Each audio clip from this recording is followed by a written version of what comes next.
Well, schools have been underfunded over the last 9 years because of austerity. There was a need to get the public finances in order, and schools have had to play their part in that. I mean, after all, the taxpayer has to pay for all of this, so it is important that there was some sharing of the burden of the economic crisis that we were in. However, now the economy has improved. It is possible to put some of that right. I can remember under the Labour government restrictions on selective schools. And they're still in place, aren't they? The restrictions? Yes, well, restrictions in terms of finance. And in one particular grammar school that I actually know of, rain was pouring through the roof because they couldn't afford to repair it.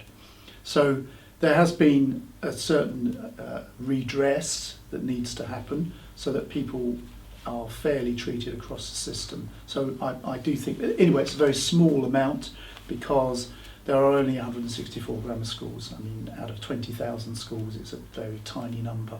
And so some levelling up is needed, but it's a very, very small amount in terms of the cash injection. I believe it's a start. I mean, in the end, you can only afford what you can afford. If the country does well economically, we can afford to pay people better, we can afford to provide more resources. I mean, what shouldn't be forgotten is the fact that schools have actually improved even under the austerity that's happened. I believe that more children now are going to good and outstanding schools, and that is a tribute to the teachers and the schools themselves who have improved even under difficult conditions. So there is a sense in which a truth that needs to be said, that there's never enough money.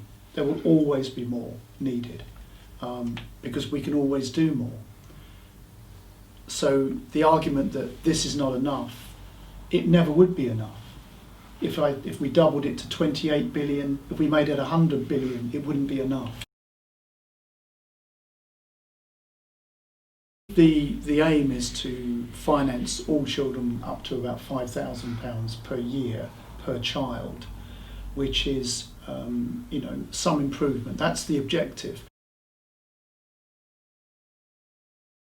Well, this is again an argument about how you view the economy, because I'm a believer in free markets to as much as we can, although I believe that certain things have to be controlled, obviously, by government. But I do believe we should leave people free to choose. People also opt for private medicine as well. We could ban that too. But the thing is, we're cutting down the number of choices that people can have in how they want to spend their money. There's a lot of people in this country who have a lot of money who choose to send their children into the state system. It is not. Should we be telling people how to spend their money? I don't think we should. There are very good examples of state schools which are comprehensive that do extremely well. I think we should have a mixed approach. I'm not in favour of full return to the grammar school system, but I do believe that for those who are highly academic, that option should be available, and it should be available in every area. I do think there is a place for elitism in this country, and an elite route for certain children is good. Elite in the sense of academic. What we don't have in this country at the moment is enough technical education and vocational education.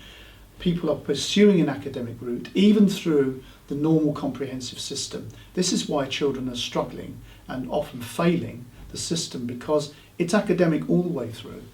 It's measuring people in exactly the same way. Whether you go to a grammar school, you go to a comprehensive, or you go to a private school, you do the same exams. GCSEs, A-levels, there are no choices. There are attempts now by the government to introduce T-levels to start to move away to a system which is more reflective of where people's abilities lie. And that doesn't judge people, it just means that you're better at something else. Well, I don't think people are being given more than others.